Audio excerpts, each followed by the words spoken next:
casa de Adela, de Mariana Enríquez. Todos los días pienso en Adela, y si durante el día no aparece su recuerdo, las pecas, los dientes amarillos, el pelo rubio demasiado fino, el muñón en el hombro, las botitas de gamuza, regresa de noche, en sueños.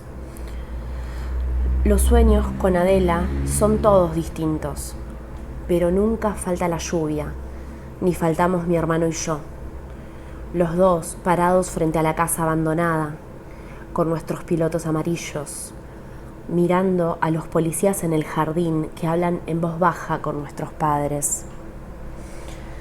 Nos hicimos amigos porque ella era una princesa de suburbio, mimada en su enorme chalet inglés, insertada en nuestro barrio gris de Lanús, tan diferente que parecía un castillo, y sus habitantes los señores, y nosotros los siervos, en nuestras casas cuadradas de cemento con jardines raquíticos. Nos hicimos amigos porque ella tenía los mejores juguetes importados que le traía su papá de Estados Unidos, y porque organizaba las mejores fiestas de cumpleaños cada 3 de enero, poco antes de Reyes y poco después del Año Nuevo. Al lado de la pileta, con el agua que bajo el sol de la siesta parecía plateada, hecha de papel de regalo. Y porque tenía un proyector y usaba las paredes blancas del living para ver películas, mientras el resto del barrio todavía tenía televisores blanco y negro. Pero sobre todo nos hicimos amigos de ella, mi hermano y yo, porque Adela tenía un solo brazo. O a lo mejor sería más preciso decir que le faltaba un brazo, el izquierdo. Por suerte no era zurda. Le faltaba desde el hombro.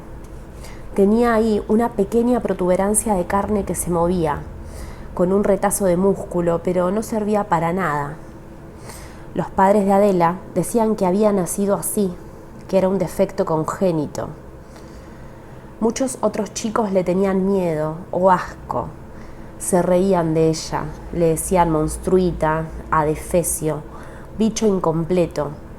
Decían que la iban a contratar en un circo, que seguro estaba su foto en los libros de medicina. A ella no le importaba, ni siquiera quería usar un brazo ortopédico. Le gustaba ser observada y nunca ocultaba el muñón. Si veía la repulsión en los ojos de alguien, era capaz de refregarle el muñón por la cara, o sentarse muy cerca y rozar el brazo del otro con su apéndice inútil, hasta humillarlo, hasta dejarlo al borde de las lágrimas. Nuestra madre decía que Adela tenía un carácter único. Era valiente y fuerte, un ejemplo, una dulzura. Qué bien la criaron, qué buenos padres, insistía. Pero Adela decía que sus padres mentían, sobre el brazo. No nací así, contaba. ¿Y qué pasó?, le preguntábamos. Y entonces ella contaba su versión, sus versiones, mejor dicho.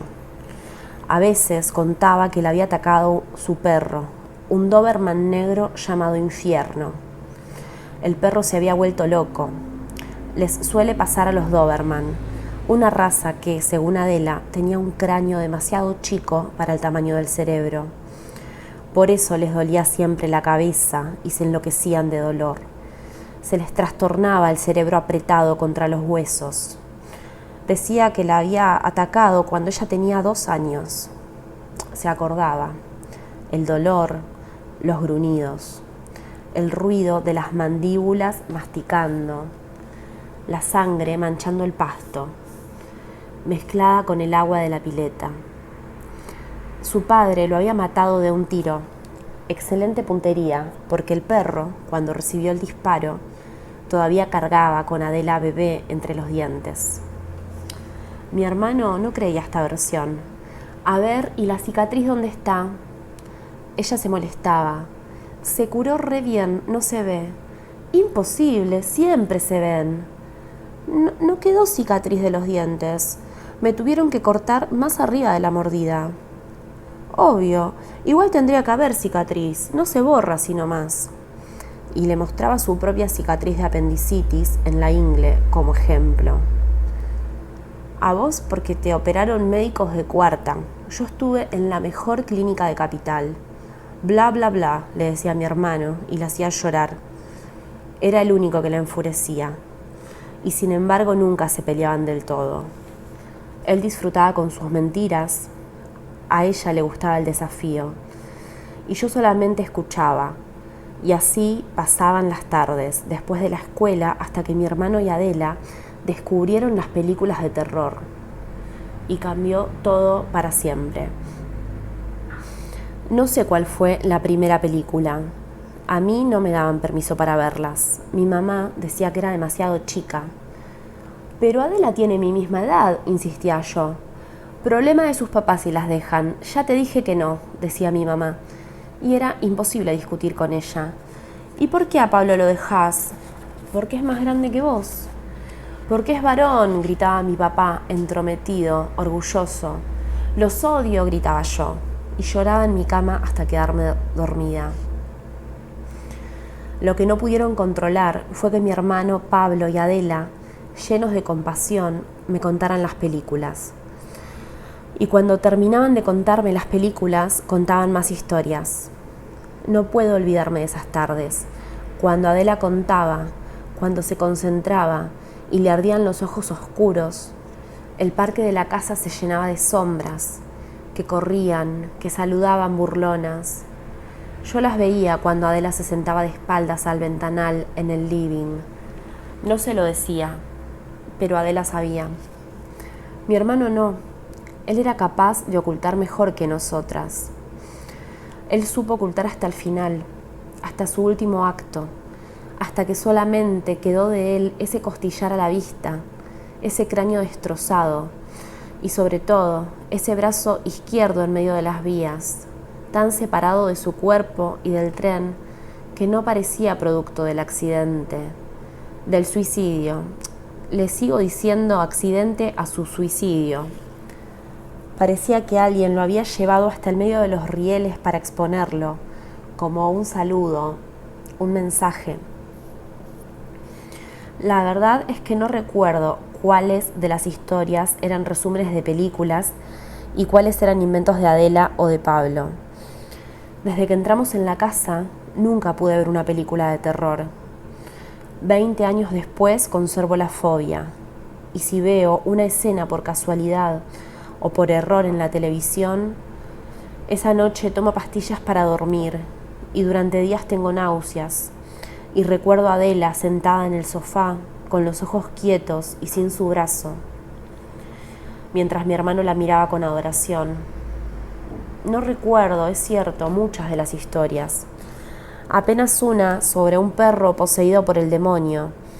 Adela tenía debilidad por las historias de animales. Otra sobre un hombre que había descuartizado a su mujer y había ocultado sus miembros en una heladera, y esos miembros por la noche habían salido a perseguirlo, piernas y brazos y tronco y cabeza rodando y arrastrándose por la casa, hasta que la mano muerta y vengadora mató al asesino apretándole el cuello. Adela tenía debilidad también por las historias de miembros mutilados y amputaciones. Otra sobre el fantasma de un niño que siempre aparecía en las fotos de cumpleaños. El invitado terrorífico que nadie reconocía, de piel gris y sonrisa ancha. Me gustaban especialmente las historias sobre la casa abandonada. Incluso sé cuándo comenzó la obsesión. Fue culpa de mi madre. Una tarde después de la escuela, mi hermano y yo la acompañamos hasta el supermercado. Ella apuró el paso cuando pasamos frente a la casa abandonada, que estaba a media cuadra del negocio. Nos dimos cuenta y le preguntamos por qué corría. Ella se rió. Me acuerdo de la risa de mi madre, de lo joven que era esa tarde de verano, del olor a champú, del limón de su pelo y de la carcajada de chicle de menta. Soy más tonta, me da miedo esa casa, no me hagan caso. Trataba de tranquilizarnos, de portarse como un adulto, como una madre. ¿Por qué?, dijo Pablo. Por nada, porque está abandonada. ¿Y No hagas caso, hijo. Decime, dale. Me da miedo que se esconda alguien adentro, un ladrón, cualquier cosa. Mi hermano quiso saber más, pero mi madre no tenía mucho más para decir. La casa había estado abandonada desde antes que mis padres llegaran al barrio. Antes del nacimiento de Pablo, ella sabía que apenas meses antes se habían muerto los dueños, un matrimonio de viejitos. ¿Se murieron juntos?, quiso saber Pablo. Qué morboso estás, hijo, te voy a prohibir las películas. No, se murieron uno atrás del otro. Le pasa a los matrimonios de viejitos, cuando uno se muere, el otro se apaga enseguida. Y desde entonces los hijos se están peleando por la sucesión. ¿Qué es la sucesión?, quise saber yo. Es la herencia, dijo mi madre. Se están peleando para ver quién se queda con la casa. Pero es una casa bastante chota, dijo Pablo, y mi mamá lo retó por usar una mala palabra. ¿Qué mala palabra? Sabes perfectamente, no voy a repetir. Chota no es una mala palabra. Pablo, por favor. Bueno, pero está que se cae la casa, mamá. Qué sé yo, hijo, querrán el terreno, es un problema de la familia. Para mí, que tiene fantasmas. A vos te están haciendo mal las películas. Yo creí que le iban a prohibir seguir viendo películas, pero mi mamá no volvió a mencionar el tema. Y al día siguiente mi hermano le contó a Adela sobre la casa. Ella se entusiasmó. Una casa embrujada tan cerca, en el barrio, a 2 cuadras apenas. Era la pura felicidad. Vamos a verla, dijo ella. Los 3 salimos corriendo. Bajamos a los gritos las escaleras de madera del chalet muy hermosas. Tenían de un lado ventanas con vidrios de colores verdes, amarillos y rojos y estaban alfombradas. Adela corría más lento que nosotros y un poco de costado por la falta del brazo, pero corría rápido. Esa tarde llevaba un vestido blanco con breteles. Me acuerdo de que cuando corría, el bretel del lado izquierdo caía sobre su resto de bracito y ella lo acomodaba sin pensar, como si se sacara de la cara un mechón de pelo. La casa no tenía nada especial a primera vista, pero si le prestaba atención, había detalles inquietantes. Las ventanas estaban tapiadas, cerradas completamente, con ladrillos, para evitar que alguien entrara o que alguien saliera. La puerta, de hierro, estaba pintada de marrón oscuro. Parece sangre seca, dijo Adela. Qué exagerada, me atreví a decirle. Ella solamente me sonrió. Tenía los dientes amarillos. Eso sí me daba asco. No su brazo o su falta de brazo. No se lavaba los dientes, creo. Y además era muy pálida. Y la piel traslúcida hacía resaltar ese color enfermizo, como en los rostros de las geishas. Entró en el jardín muy pequeño de la casa. Se paró en el pasillo que llevaba a la puerta. Se dio vuelta y dijo, ¿se dieron cuenta? No esperó nuestra respuesta. Es muy raro. ¿Cómo puede ser que tenga el pasto tan corto? Mi hermano la siguió. Entró en el jardín y como si tuviera miedo, también se quedó en el pasillo de baldosas que iba de la vereda a la puerta de entrada. Es verdad, dijo. Los pastos tendrían que estar altísimos. Mira, Clara, vení. Entré. Cruzar el portón oxidado fue horrible. No lo recuerdo así por lo que pasó después. Estoy segura de lo que sentí entonces, en ese preciso momento. Hacía frío en ese jardín y el pasto parecía quemado, arrasado. Era amarillo y corto, ni un yuyo verde, ni una planta. En ese jardín había una sequía infernal y al mismo tiempo era invierno. Y la casa zumbaba como un mosquito ronco, como un mosquito gordo, vibraba. No salí corriendo porque no quería que mi hermano y Adela se burlaran de mí, pero tenía ganas de escapar hasta mi casa, hasta mi mamá, de decirle, sí, tenés razón, esa casa es mala y no se esconden ladrones, se esconde un bicho que tiembla, se esconde algo que no tiene que salir. Adela y Pablo no hablaban de otra cosa, todo era la casa. Preguntaban en el barrio sobre la casa, preguntaban al kiosquero y en el club, a don Justo, que esperaba el atardecer sentado en la puerta de su casa, a los gallegos del bazar y a la verdulera.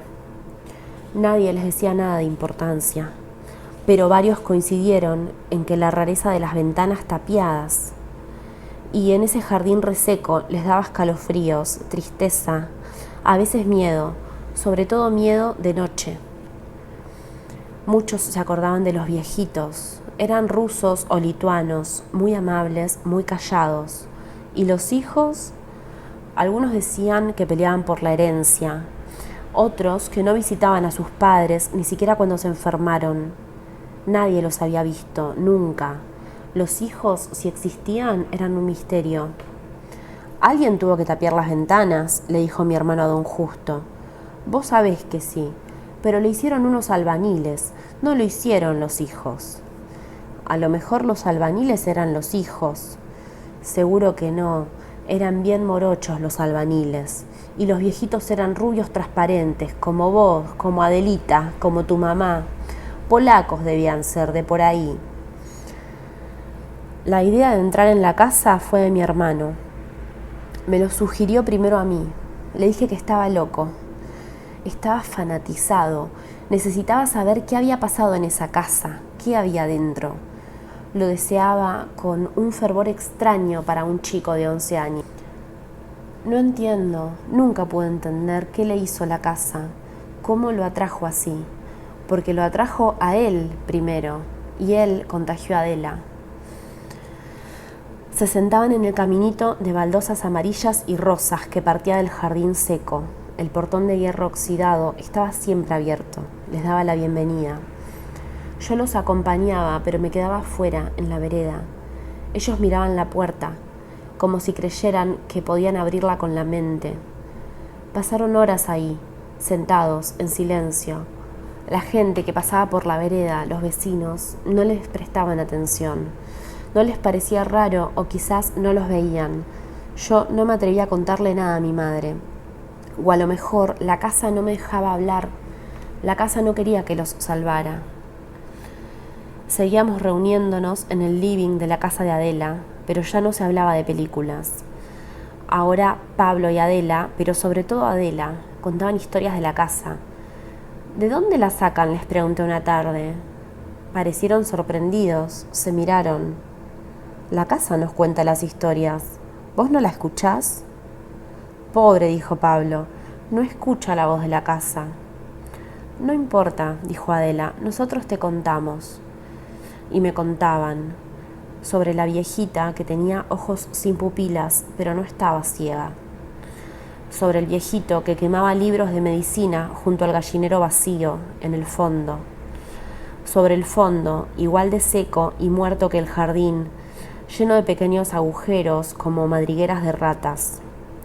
Sobre una canilla que no dejaba de gotear, porque lo que vivía en la casa necesitaba agua. A Pablo le costó un poco convencer a Adela de que entrara. Fue extraño. Ahora ella parecía tener miedo. Se turnaban. En el momento decisivo, ella parecía entender mejor. Mi hermano le insistía. La agarraba del único brazo y hasta la sacudía. En el colegio se hablaba de que Pablo y Adela eran novios, y los chicos se metían los dedos en la boca hasta la garganta, haciendo gesto de vómito. Tu hermano sale con la monstrua, se reían. A Pablo y Adela no les molestaba, a mí tampoco, a mí solamente me preocupaba la casa. Decidieron entrar el último día de verano. Fueron las palabras exactas de Adela, una tarde de discusión en el living de su casa. El último día del verano, Pablo, dijo, dentro de una semana. Quisieron que yo los acompañara y acepté porque no quería dejarlos. No podían entrar solos en la oscuridad. Decidimos entrar de noche, después de la cena. Teníamos que escaparnos, pero salir de casa tarde en verano no era tan difícil. Los chicos jugaban en la calle hasta tarde en el barrio. Ahora no es así. Ahora es un barrio pobre y peligroso. Los vecinos no salen, tienen miedo de que les roben, tienen miedo de los adolescentes que toman vino en las esquinas y a veces se pelean a tiros. El chalet de Adela se vendió y fue dividido en departamentos.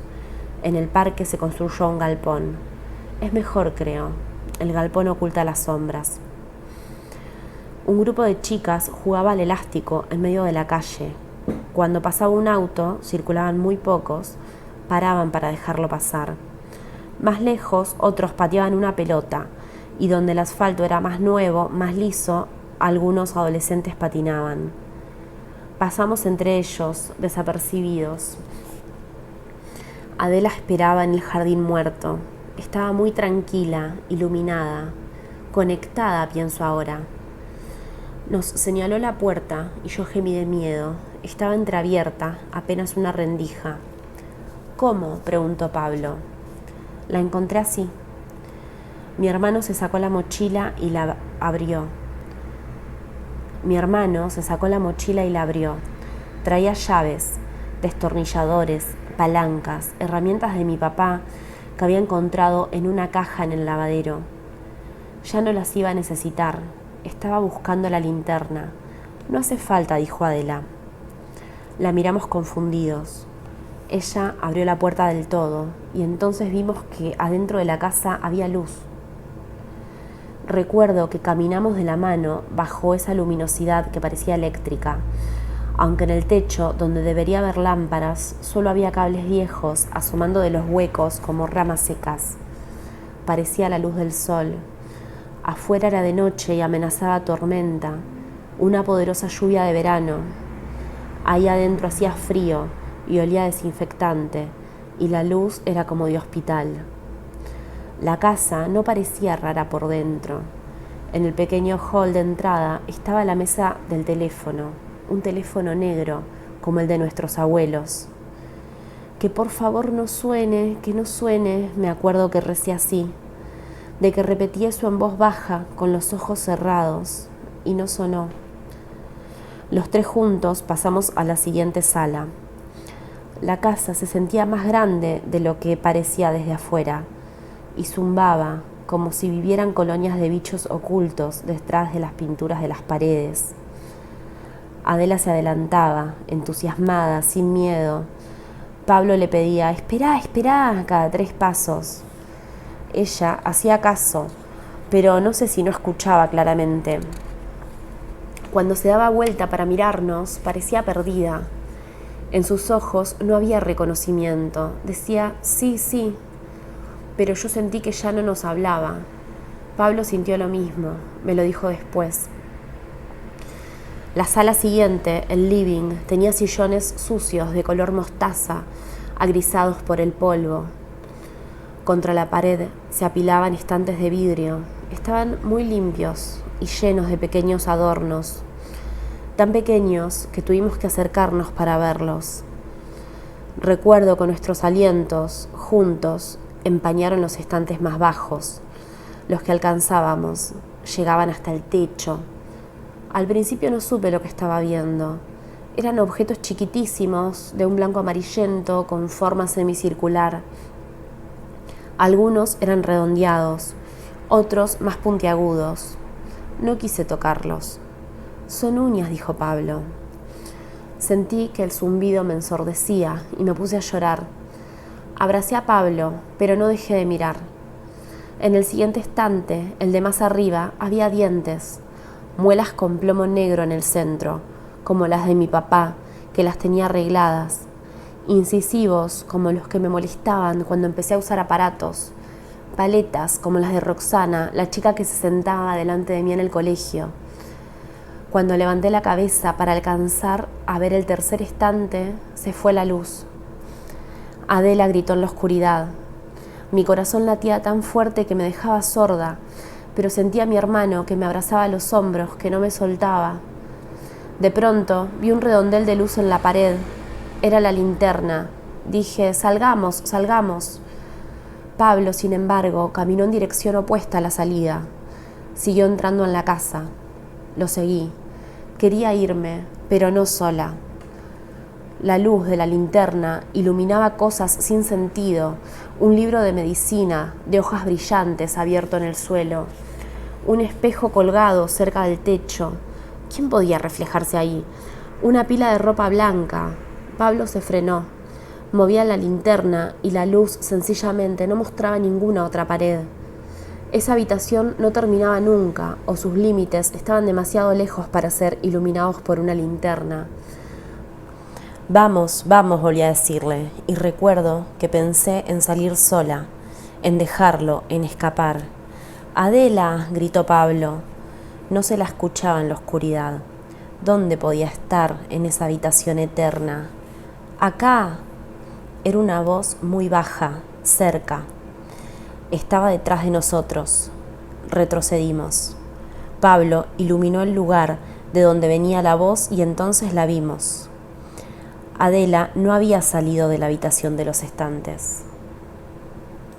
Nos saludó con la mano derecha, parada junto a una puerta. Después giró, abrió la puerta que estaba a su lado y la cerró detrás de ella. Mi hermano corrió, pero cuando llegó a la puerta ya no pudo abrirla. Estaba cerrada con llave. Sé lo que Pablo pensó. Buscar las herramientas que había dejado afuera en la mochila para abrir la puerta que se había llevado Adela. Yo no quería sacarla, solamente quería salir y lo seguí corriendo.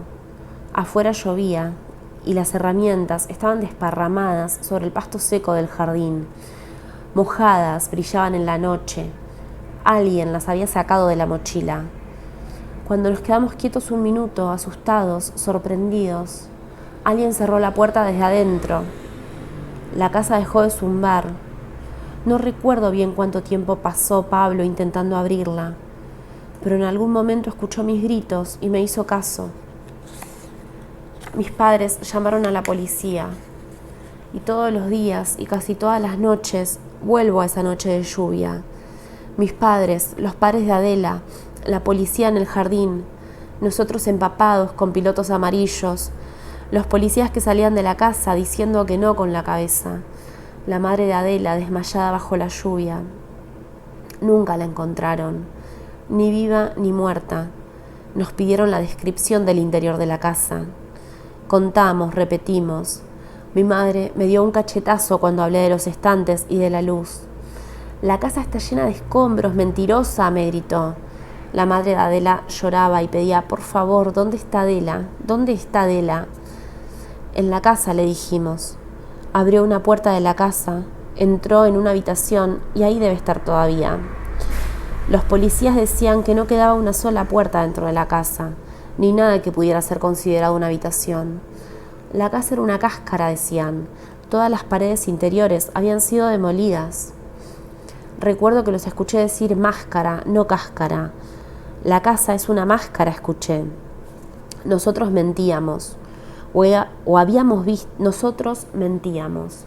O habíamos visto algo tan feroz que estábamos choqueados. Ellos no querían creer siquiera que habíamos entrado en la casa. Mi madre no nos creyó nunca, ni siquiera cuando la policía rastrilló el barrio entero, allanando cada casa. El caso estuvo en televisión, nos dejaban ver los noticieros, nos dejaban leer las revistas que hablaban de la desaparición. La madre de Adela nos visitó varias veces y siempre decía, a ver si me dicen la verdad, chicos, a ver si se acuerdan. Nosotros volvíamos a contar todo.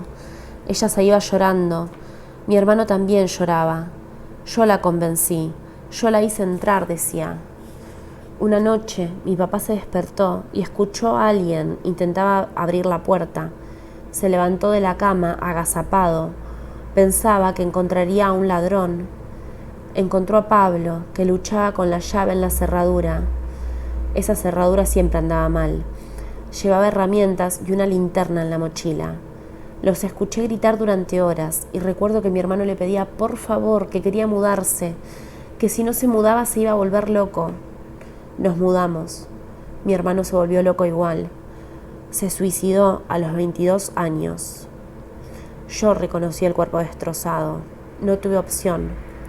Mis padres estaban de vacaciones en la costa cuando se tiró abajo del tren, bien lejos de nuestra casa, cerca de la estación de Bécar. No dejó una nota.